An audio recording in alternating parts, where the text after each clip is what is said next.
Good day, everyone. Today, we are going to discuss about the North and South divide in the subject, the contemporary world. So let's first define what is global North and what is global South. So as you can see in this image or in this picture, there is a line that separates the North and the South. So what does it mean when we say North and what does it mean when we say South? So why does a categorization or there is line between the two? So how do we characterize North and South? So let's discuss this on our next lessons. So when we say global north, it refers to developed societies of Europe and North America, which are characterized by established democracy, wealth, technological advancement, political stability, aging population, zero population growth, and dominance of world trade and politics. So, but when we say global south, it refers to what may be called the third world countries or the less developed countries and less developed regions. So, from the definition alone, we are able to understand what do we mean when we say north divide and south divide. So these are the different characterization of the two parts of the world that was divided into two, the global north and the global south. So the global north are considered as the high income countries such as Norway, Australia, New Zealand, Canada, US, Belgium, Iceland, Japan, Sweden, and Netherlands. But when we say global south, it refers to less developed countries characterized by low level of economic development, large inequalities in living standards, and low life expectancy. These third world countries are Asia, Africa, Latin America, and Oceania. As we can see in this picture, so the one with the big people with the gold throne with wine and glasses are the global north. But as you can say in the global south is the rich and underdeveloped countries. So what is the difference between the global south and then the global north? So when we say global north, it is the developed countries. But when we say global south, it's more into the developing countries.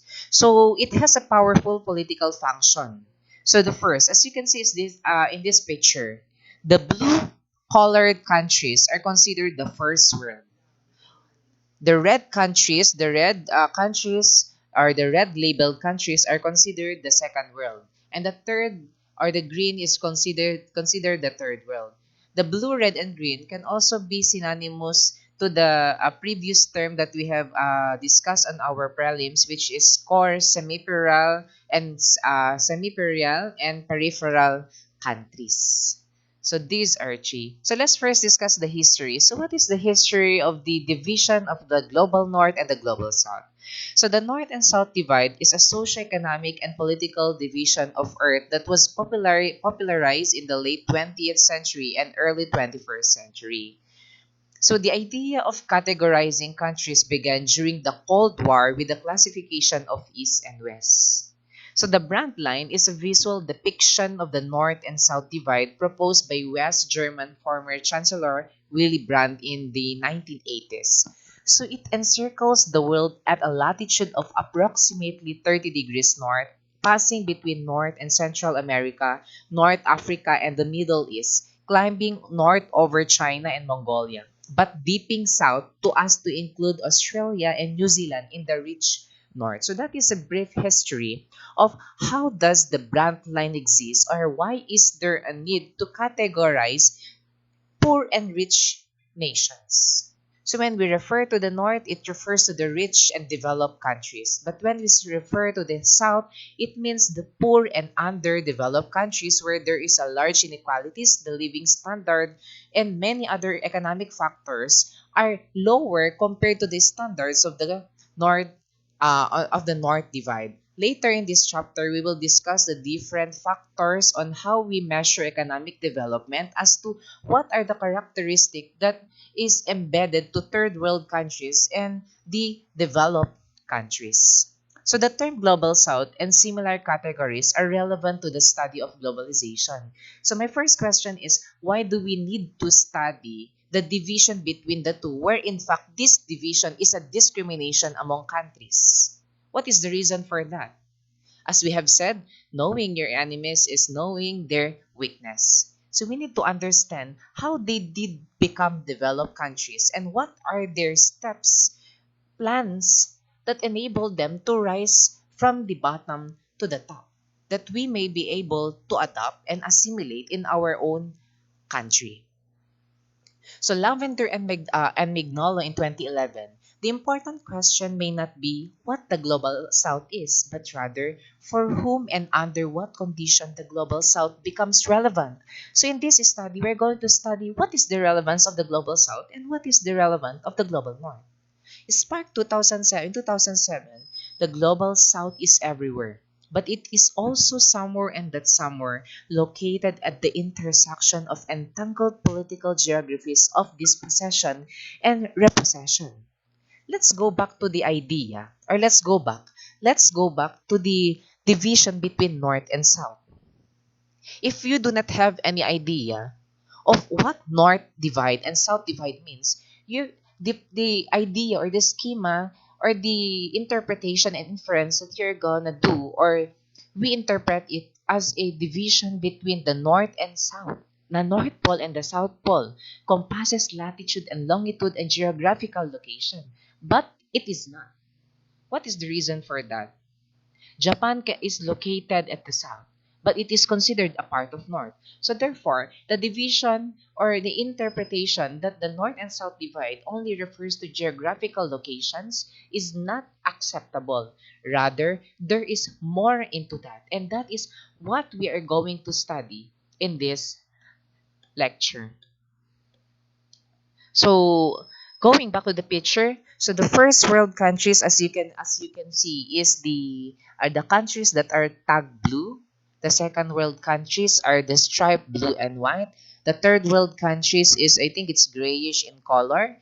And then the variable, yung mga variable na ito is they are not considered first, second, or third world countries. So that is the brand North and South divide.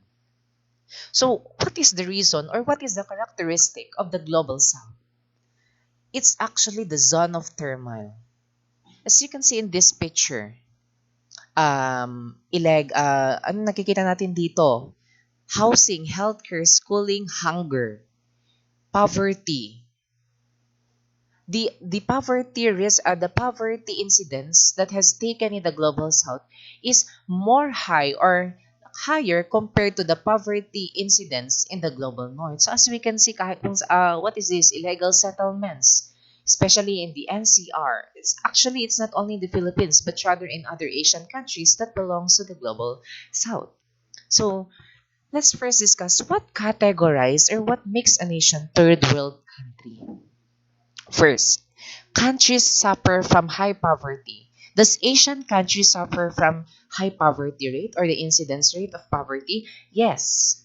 High child mortality. When we say high child mortality, it refers to the death of a child during their development stage. So it may be on their infancy or into their adolescence. So what are the different reasons for high child mortality? First, the healthcare provider is not enough or they cannot afford the health services.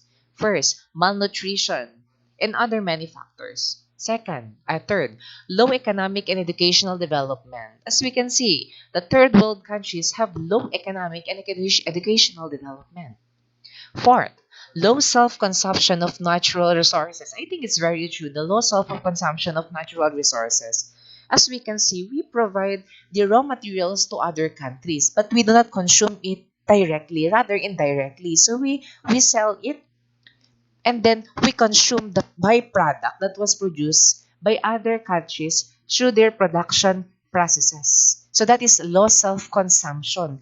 So we sell ourselves and consume what is being produced by other countries. Next, vulnerable to exploitation by large corporation and industrialized nation. I think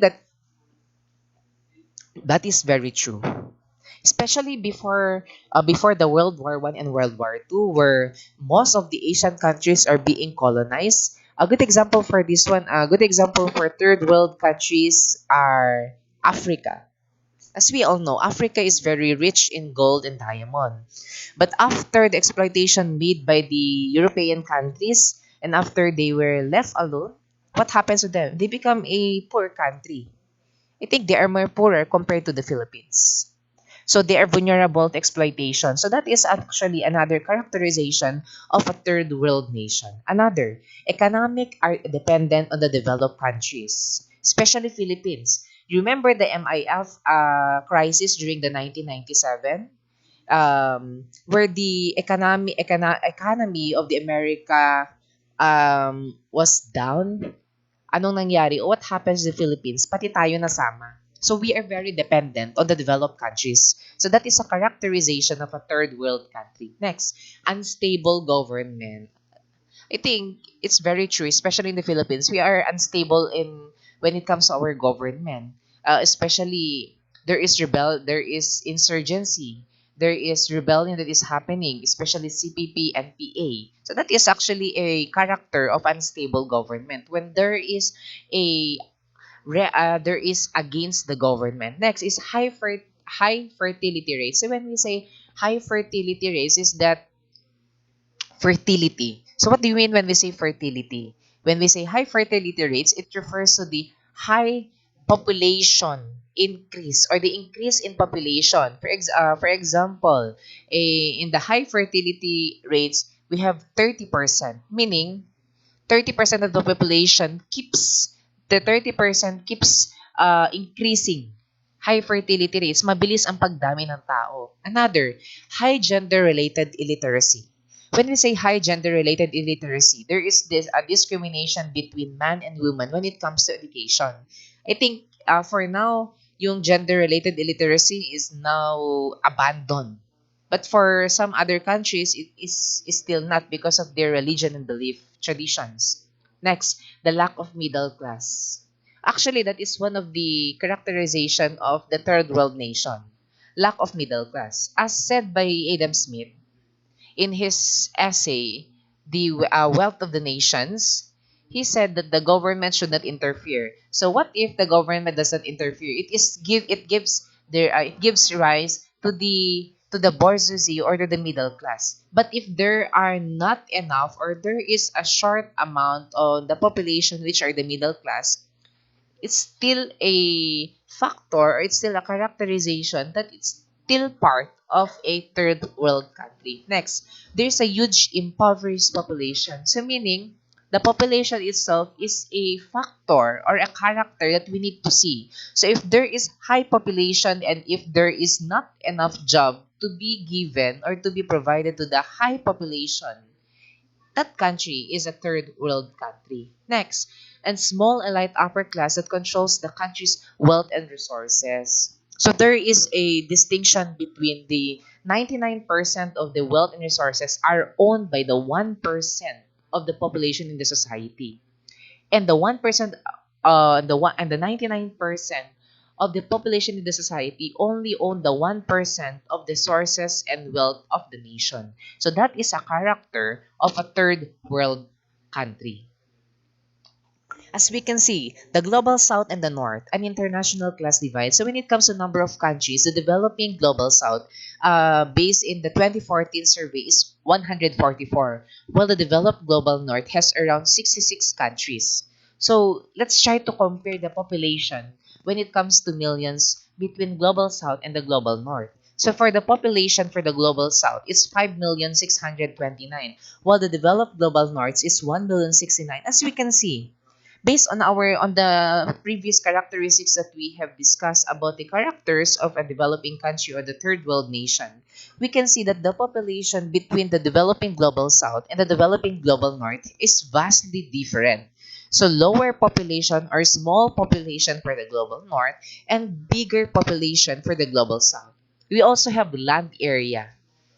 Although the global south has bigger land area compared to the global north, the global north is more advanced or more stable and more developed.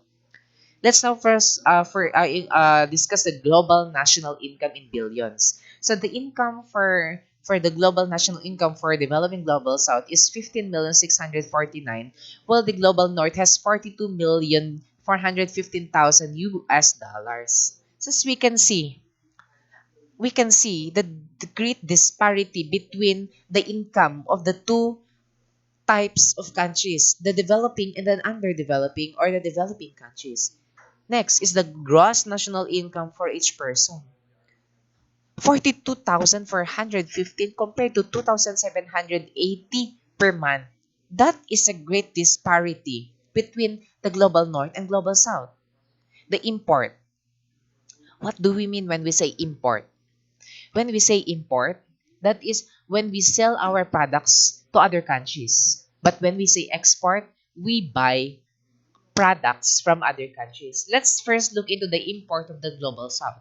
The import of global south is 5,603 and then 13,710,710 million, I should say, for global north. So as you can see, they import more compared to us. How about export? The export for global south is higher compared to import. So what will happen if if the export is if the import and export.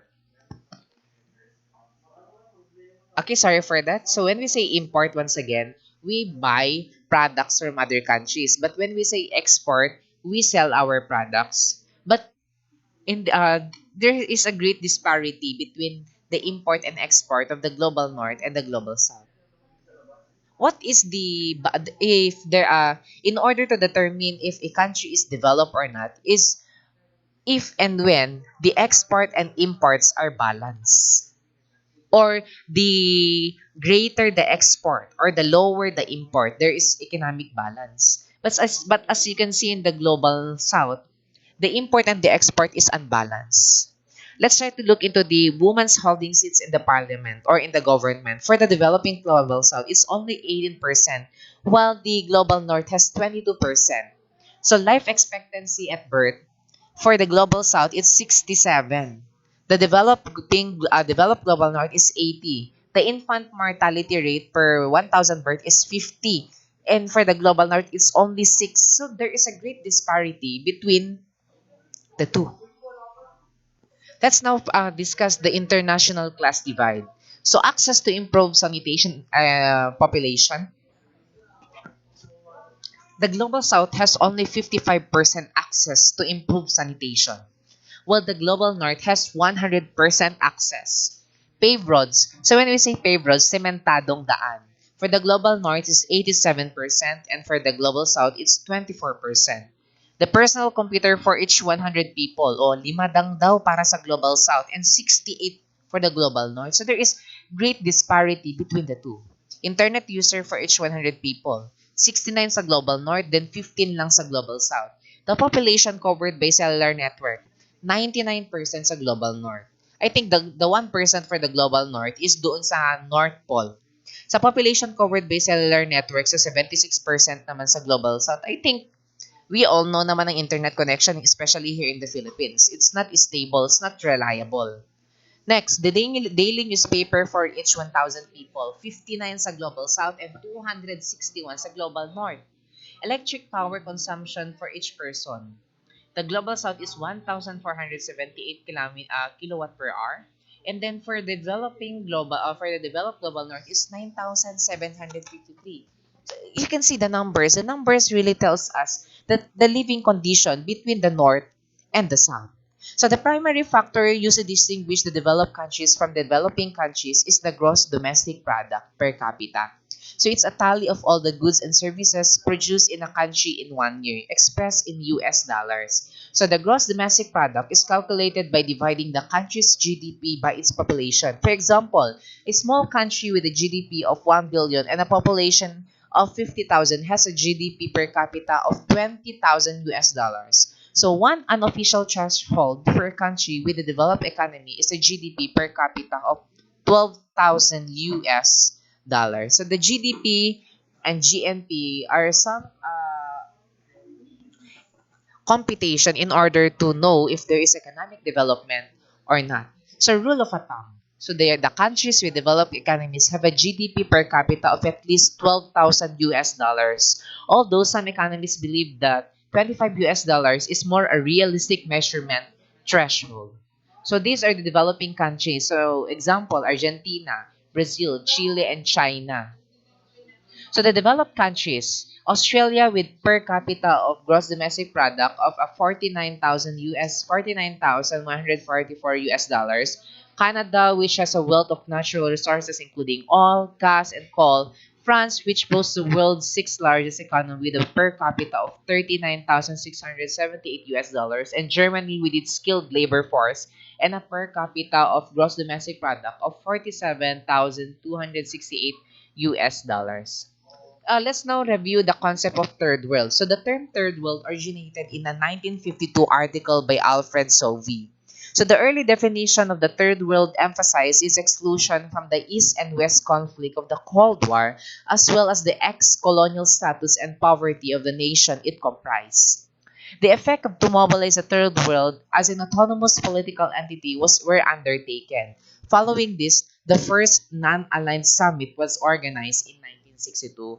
So the third world term was originated in an article by Alfred Sauvy in 1952. So the definition of the third world countries has more onto its colonial history. So when we say colonial history, the first definition or the first characterization of a third world country is that it was an ex-colonial of a European country. But today, the third world country that we are studying has more characters compared to the first term definition of a third world.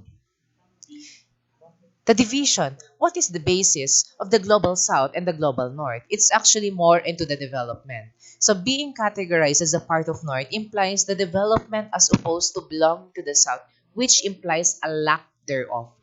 The north becomes synonymous with economic development and industrialization, while the south represents the previously colonized countries which are in need of help in the form of international aid and agendas.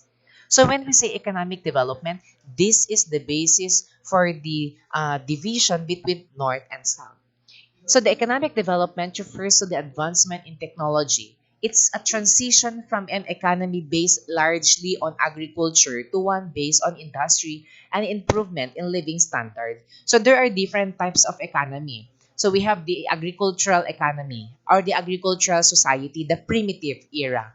We have the industrialized. So it's the developing. And we have the industrialized or the when we say it's the developed countries where there is an improved living standards compared to other societies. So that is the division. It's more into economic development. So what includes North and South? So generally, the definitions of the global North includes the G8 countries, the United States, the Canada, the all members of the states of the European Union, Israel, Japan, Singapore, South Korea, as well as Australia and New Zealand, and four of the five permanent members of the United Nations Security Council, excluding China. The Global South is made out of Africa, Latin America, and developing Asia, including the Middle East, and is home to the BRIC or the countries, the excluding Russia, Brazil, India, and China, which along with Indonesia are the largest southern states. So what are the different challenges to North and South divide? If there is division between the two, there is challenges that is happening. So what is the challenge to the North and what is challenge to the South? The differences. The differences in the political and economic demographic makeup of the countries tend to complicate the idea of monolithic South. Reality proves that because of the geographical location of Asia, even in the Philippines, as we can see, there is what we call regionalism. So regions are divided, they are unified, and they are not unified as one. That is actually a problem with the geographical locations or the geographical, it's what we call geographical barriers towards unification. Another problem is the globalization. It has also challenged the notion of two distinct economic spheres. Following the liberalization of the post-Mao China initiated in 1978, the growing regional cooperation between the national economies of Asia has led to the growing decentralization of the North as the main economic power. So if there is division, so what is the challenge to the North? It's to maintain their status as the North. And what is the challenge to the South? It's to uh, it's to overcome the obstacles or to overcome the different barriers towards development. So as we can see there during our contemporary times, in our next lesson, we are going to discuss about the Asian regionalism, which promotes ASEAN integration when it comes to economic development. Okay, the recent growth. So the bottom 16 nations of the global south were thought to be gaining on the north in terms of income, diversification, and participation in the world market. So the reclassification of north and global south must be done, or it will be done in the hundred. I think it will be for me. I think it will be done within 100 years. There is a need to reclassify which is the global north and global south, because as we can see, the global south is booming, especially Asian countries when it comes to production processes. It has become the learning hub of the world. Okay, what is the future of north and south divide? So economists have argued that international free trade and unhindered capital flows across countries could lead to a contraction in the north-south divide. Actually, it's very true. So if because of the globalization, the barriers that was present during the earlier times was now reduced or was now diminished. So therefore, there is economic development, and thus the reclassification of the global north and global south divide must be reclassified. Next, as some countries in the south experience rapid development, there is evidence that those states are developing high levels of south and south aid. So when we say south and south aid, it's more onto ASEAN economic integration, or they try to cooperate with one another in order to be with the standard of the global north. For example, the Bangladesh, Malaysia, India. A good example for this one is the ASEAN, the Association of Southeast Asian Nations. What is the reason why this association was created? First, for political purpose, for economic cooperation. So therefore, the lowering of the tariff, so the connectedness with the other countries promotes economic development. So it will affect the import and export of a certain country. So what will happen if there is a participation among the neighboring countries? The economic development, or the economic development of these countries will be supported by the other country by the other countries associated with that association. So the move towards equality, the United Nations has also established its rules in diminishing the divide between North and South through the Millennium Development Goal, which were to be achieved in 2015. So let's now first discuss how do we measure economic development. So it's an added subject in order to further understand what are the different economic factors that characterize the global north and the global south. The first, we need to understand the different terms. So what is GNP? So the GNP is the gross national product. So it's the measure of the country's wealth, the value of goods and services produced in a country plus those produced by native companies located in abroad. So ibig sabihin nito, goods and services produced in the Philippines and the goods and services produced by OFWs outside the country. So that is GNP. What is GDP? GDP is a gross domestic product, the value of all goods and services produced by locally owned and foreign owned business in a country. So pag sinabing GDP, it is the amount of goods and services produced inside the country, whether it was owned by foreigners or owned by Filipino people. So that is GDP. What is HDI? HDI refers to the Human Development Index. So it's the measures of people's life expectancy, education, and income. So the higher the Human Development Index, the more, kasi ang relationship ng ng Human Development Index to economic development is directly proportional. Kung mataas ang HDI, mataas din ang economic or the standard living of people in certain places. Pero pag mababang HDI, ibig sabihin it belongs to a third world country. LDC. So what is LDC? LDC refers to the least developed countries. So they are primarily known as third world country. A country that is poorer than other countries. Example nito is Ethiopia. LDC, least developed countries. So yung third world country na ginamit noong 1980s, ang ginagamit ng term na ngayon, euphemism, is LDC, least developed country. Another is NIC, newly industrialized country, a country experiencing rapid economic development. Example, Brazil. Example for this one, kung papapansin natin yung LDC is the peripheral countries. Ang NIC is the semi-peripheral and the HIPC highly indebted poor country, countries with the highest levels of poverty in the world, Ethiopia. Ito yung mga characterization terms na ginagamit natin to differentiate or categorize countries according to their economic development. Okay, what is the world pattern economic development? So, mga type of regions, developed region. So, ang examples niya is Europe, North America, Japan, Australia. Ang quickly developing countries is Southeast Asian countries like China, India, South and Central America, Brazil, Mexico, North African countries, and Egypt. Ang least developed countries naman is many African countries like Zambia, Ethiopia. Some countries in Asia is Bangladesh. So, in mga developed regions, there is high levels of industrial activity, well-developed healthcare system, educated population, equality between men and women, child mortality is low. So, well-developed infrastructure, example is hospitals, schools, buildings, mga tulay. Okay, quickly developing countries. So, they are industrialized rapidly over the last 20 years. So, most jobs are in manufacturing and services. The wages are low. This attracts the MNCs looking for cheap labor.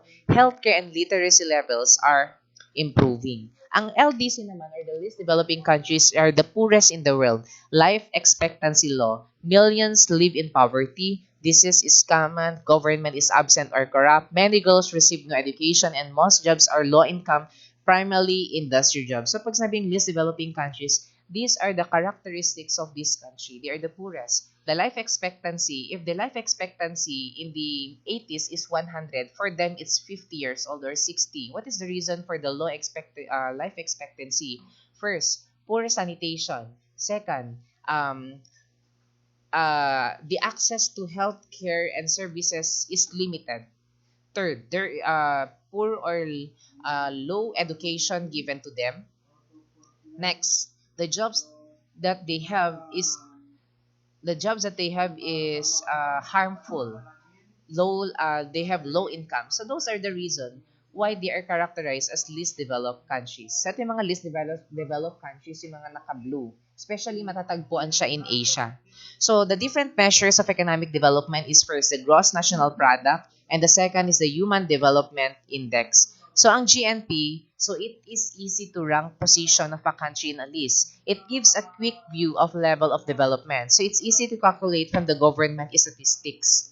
So the disadvantages of GNP is that the average figure hides the inequality of wealth. Actually, it's very true. Nako-compute naman natin yung average, but it does not represent the vulnerable population in the society. Second, the presence of MNC can give a high GNP covering a poor performance by local companies. Ang nangyayari kasi dito, if we're going sa statistics natin, if we're not going into the grassroots level and we divide the averaging, ang mangyayari dito, yung sahod nila na 12,000, dahil sa may mga malalaking sahod yung iba, nasa 30,000, yung 12,000 na average of the population, lumalaki siya. So instead na lumalabas is 12,000, nagiging 20,000. Actually, that is a disadvantage of GNP. Another, it doesn't account for black market. Actually, GNP, sa computation ng GNP natin, hindi sinasama dito yung tinatawag nating informal sector kasi ang black market or the illegal activities that is happening, the illegal economic activities in the country is not part of the economic or not part in the computation of the gross national product. Okay, let's now move to another indicator, the HDR or the Human Development Index. So it includes several social and economic condition in a country. A more complete view of development kasi in the Human Development Index, tinitignan dito yung life expectancy, mortality rate, poverty incidence report, the average job, the average mortality, the discrimination of education between men and women. So the disadvantage of HDI is inequality can still exist in a country with a high score. Cannot easily measure changes in a long-term indicator such as life expectancy. Actually, it's very true. Life expectancy cannot be measured. It can only be measured after 100 years. So therefore, HDI is not feasible for the short term plan. But for GNP, it's more in the short term. But the HDI, the indicator in HDI is more into the long-term plan. So economic development, which is, or the economic planning, which is 100 years. But the HDI is a more complete view of the development, not only limited to the education, but also to the political and social stability of a certain country that reduces or to remove the inequalities. Okay, thank you and God bless.